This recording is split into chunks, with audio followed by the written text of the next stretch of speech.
10, 9, 8, 7, 6, 5, 4, 3, 2, 1. Happy New Year! I already hear people doing fireworks outside where I live.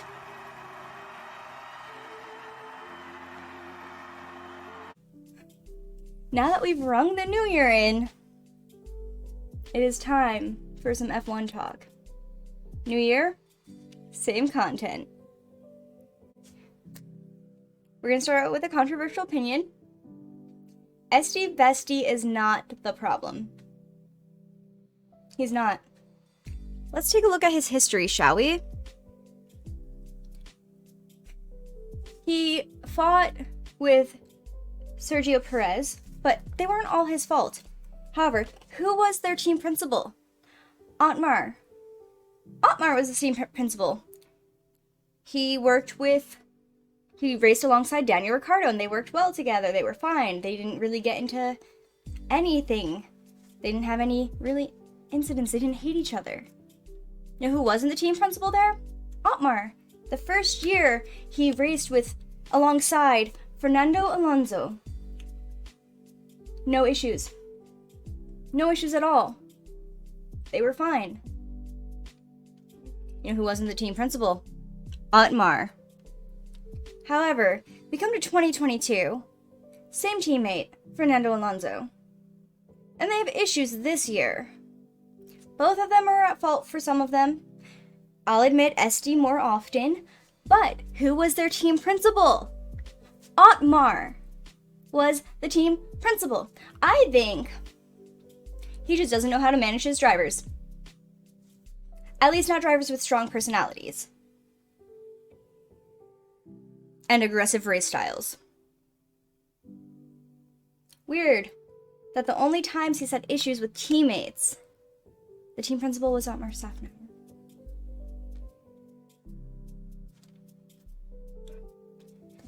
Also, unpopular opinion, I don't think Esteban and Pierre are gonna fight too much. Like, they're not gonna have issues with each other. Sure, they had issues going back to karting, but they're both adults now. When they had issues, they were not adults. Now they're both adults, they're both professionals, and I think they will be fine.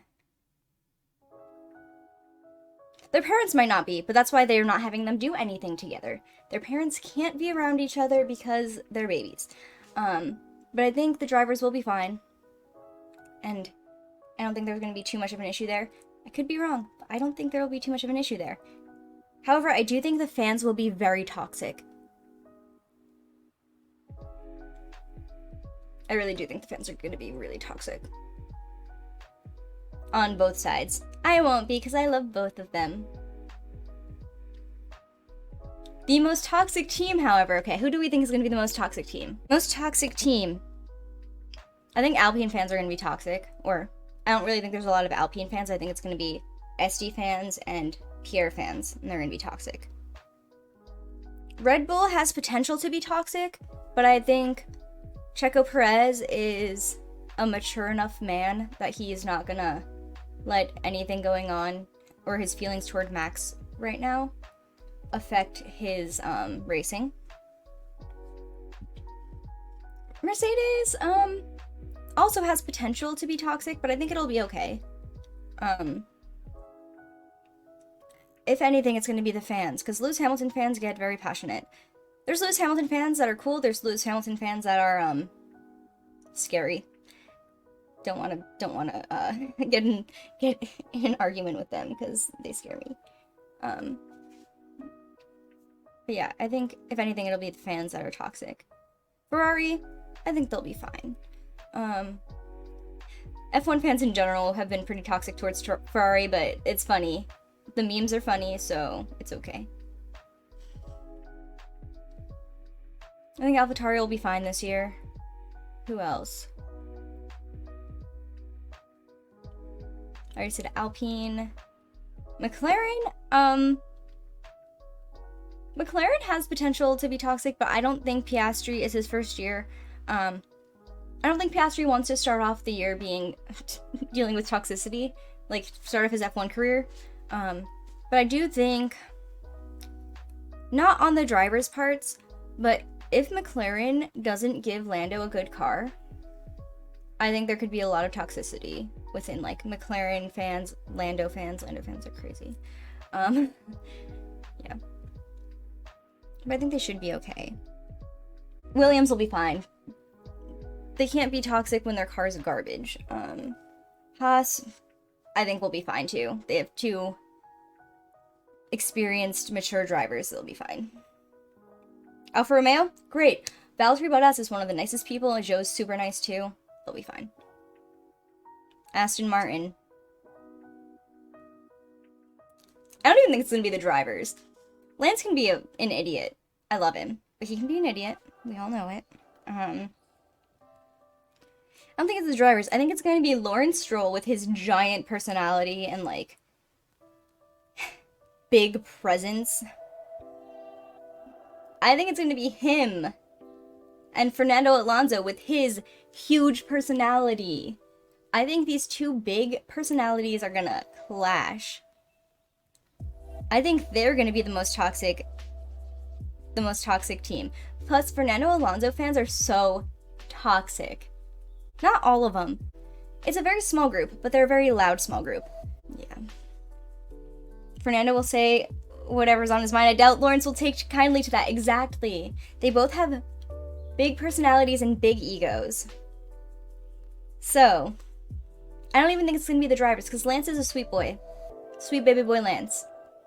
Lance will be fine. I'm a little drunk, but we're gonna go through predictions anyway. So that's my prediction for most toxic team for next year.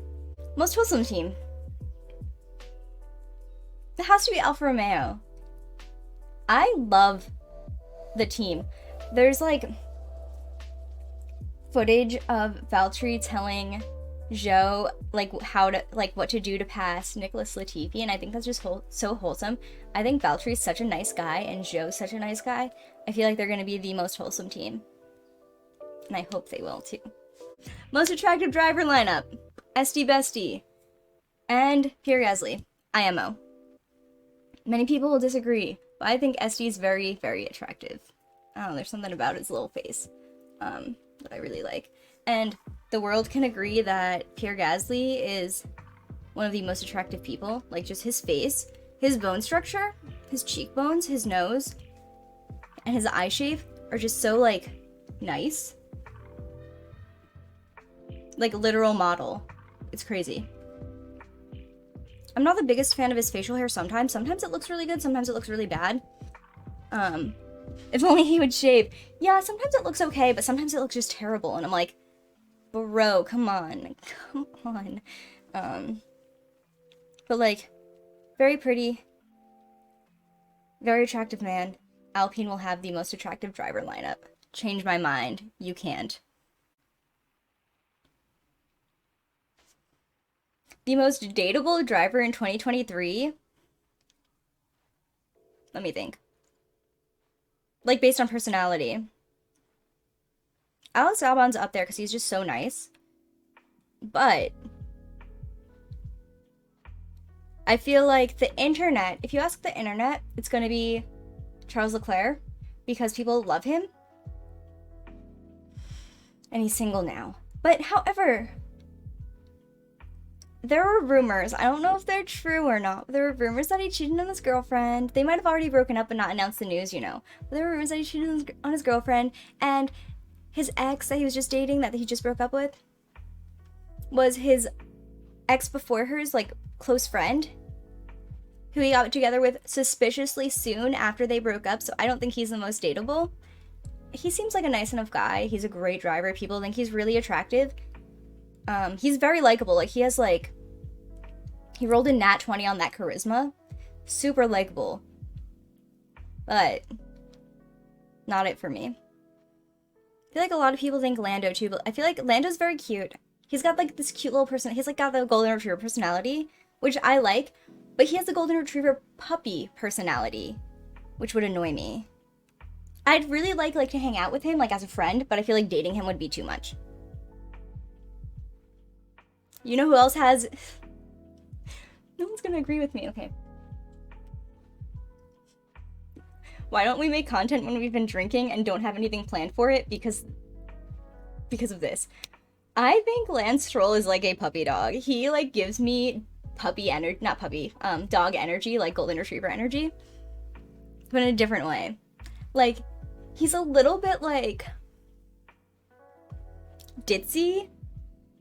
Like, he says things and I'm just like, oh, Lance, like, oh, poor baby, like,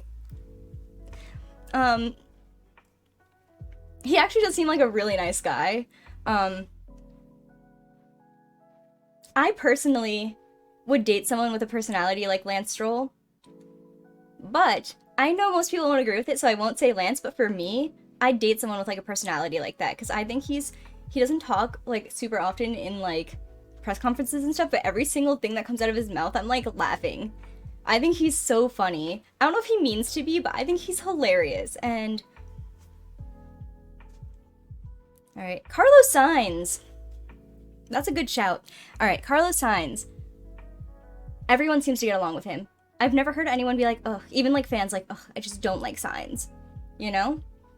Ooh, it might be him. I think it is. I think Carlos Sainz is the most dateable driver on the 2023 F1 grid. Next category. Least dateable driver, Max Verstappen, tied with Fernando Alonso. Least dateable, would not date.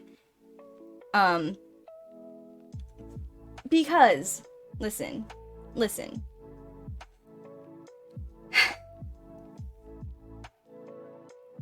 Max seems like I could be really good friends with him. Like, his personality, I think I'd mesh well with him. But, I don't know, he just doesn't seem like someone I'd ever date. Because, like, his life is literally motorsports. That's all he does. I feel like I would have nothing to talk about him with. Like, I could, like, hang out with him, party with him, blah, blah, blah, whatever. Fernando Alonso, there's, like, the age gap. Two, I think he's very funny. I think he's a great personality for Formula One. I think he's a terrible personality for dating. Easy. In one of the F1 YouTube videos, Max said the first thing he does when he gets home from a race is get on the sim. Exactly, that's what I'm saying. Like I've seen, like, he goes out with Kelly sometimes, but, like, I feel like his mind is always thinking about racing, at least for now. Because he's young, he's an amazing driver. If I was as good at anything, if I had Max Verstappen level talent at anything, I'd probably do it all the time too, because I'd want to be the best. I'd want to be better and better. So I get it. Which team is going to get the fastest pit stop? 2023. Now we want to say Red Bull, right? Because Red Bull's amazing with their pit stops. But they didn't get it in 2022. McLaren did. Daniel Ricciardo, and it was a 1.98, I believe. And Red Bull's fastest was with Checo with a 1.99. So it's very close, but McLaren pulled it out and they got that fastest pit stop of the year. I still think it's going to be Red Bull, so we're predicting Red Bull. Not like a brave prediction at all, but I do think that they'll remember to drink their Red Bulls before each race, or during the race, so that they can go fast. They can get those tires off quickly. Alright, what team do I think is going to win the Constructors Championship? Mercedes. Bold prediction. Alright.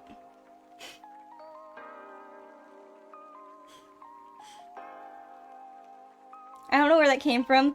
My brain just blurted it out. But we're sticking with it. Drunk brain just said Mercedes. They're still one of my favorite driver lineups in terms of, like, talent. Yeah. I know Red Bull has Max, but Checo's not nearly as good as Max. He's just not. And I think with Mercedes, hopefully they produce a better car at the beginning of the year, and we can have at least a 3-way title fight at the beginning of the year. Yeah, okay, Mercedes, because I think in terms of talent, they're They have the 2 best drivers in terms of like consistency and talent. Who do I think is going to win the World Drivers' Championship?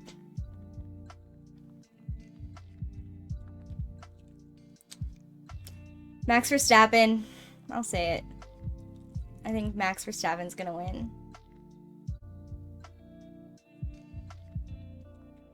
Max Verstappen. I'm a Max fan as a driver. I'm not like Orange Army fan. I'm not like that level of fan of Max, but I really enjoy watching him race. I really enjoy how good he is at driving. He's definitely in like my top 5 drivers. So he's in my top 3 drivers. My top 3 favorite drivers, not best drivers, because obviously he's in the top 3 best drivers on the grid. Obviously, he's in my top 3 favorites. You got money on Leclerc, but you're probably right. I don't think it's his time yet. I think he will have a championship eventually. I just don't think it's yet. I still think Max is gonna win. I think Max is on like,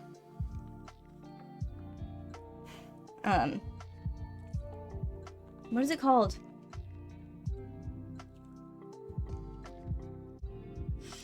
I hate myself. Don't drink and make predictions, guys. Don't do it. He's like on this like domination streak. Domination was the word I was looking for. Which I think is going to continue, at least for next year. He's got the mindset.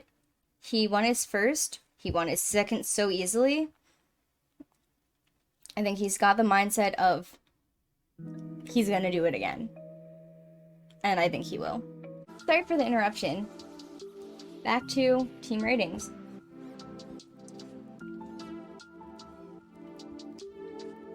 First, Mercedes. I don't know. I just have faith that they're going to pull it out. Mercedes are going to get that dub for the Constructors Championship. 2. And second, Red Bull.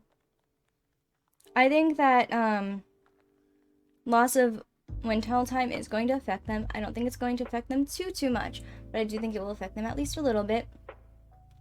And it'll cost them that Constructors Championship. It's okay, because they still have the Drivers' Championship, don't worry. 3. Ferrari. They've got a competent lineup.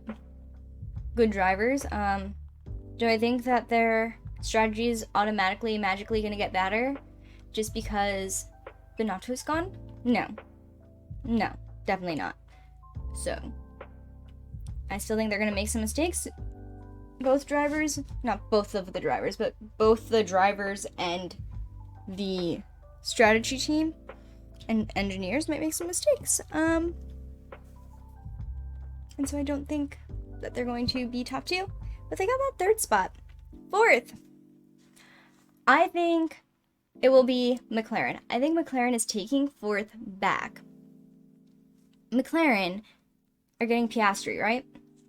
And although he might not adjust to the McLaren right away, it might take him a little while, I do think he will be performing better than Daniel Ricciardo because he is younger, and which means he will be able to adjust better. Typically, when you're younger, it's easier for you to adjust to things. That's with anything. So, take for example, like dance or flexibility. I guess we'll go with flexibility. When you start doing flexibility training when you're young, you can like just put your leg behind your head whenever. I started doing stretching and dance when I was 2 years old. So, I'm not even stretched out and I'm still like pretty flexible, right? If I had started flexibility training when I was older, like some of my friends who started doing things for stretching and like gymnastics or dance or cheerleading as teenagers, they need to stretch out before they can like do things because it's harder. So, the younger you are, it's easier to adjust. Because your brain parts and your body are more used to being able to do this, and it's easier for you. Not that Danny Rick is old by any means, he's just older than Piastri. 5th, Alpine. I think Pierre Gasly is going to have some struggles at the beginning of the season as well, adjusting to a new car. So I think it might take him a few races to get to the level where he's supposed to be at before he starts getting more points and doing better. So I think he is going to need it. And I do think Alpine will be 5th. 6th place.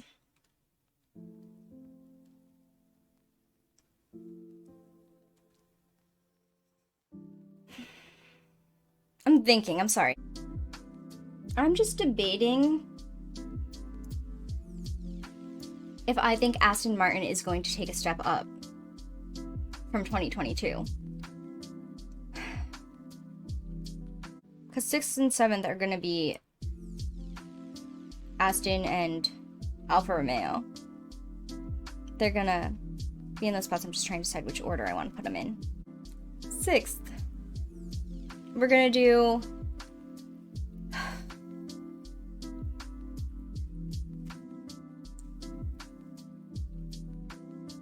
Alfa Romeo. I think that Alfa Romeo will have less reliability issues. I think Zhou, not being a rookie anymore, will also, he's more comfortable with the car. I feel like he will be able to take more risk and do better. So I do think they're going to keep the 6th, and I think Aston Martin will stay in 7th. I don't think Fernando Alonso is going to have that hard of a time adjusting to the car. I know I just said the whole age thing. I know, but it's Fernando Alonso, so he's a little bit different. He's just built different, you know. 8th, AlphaTauri. AlphaTauri is getting a new driver with Nick DeVries. I think he will do well, but I don't think the car's going to be good. I think it's going to be similar to last year, where the car wasn't great. How often did we talk about the AlphaTauri boys in like any race watch-alongs or race reviews or anything? I forget that they're there. Like, I'll go talk about how I think each driver did, and I would get to Yuki or Pierre, and I'd be like, they were in the race. Okay, next. Like, they were there. That's it. That's all I have to say. So, yeah.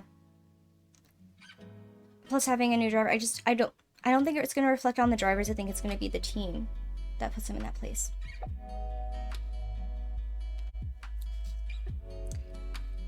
9th. Haas.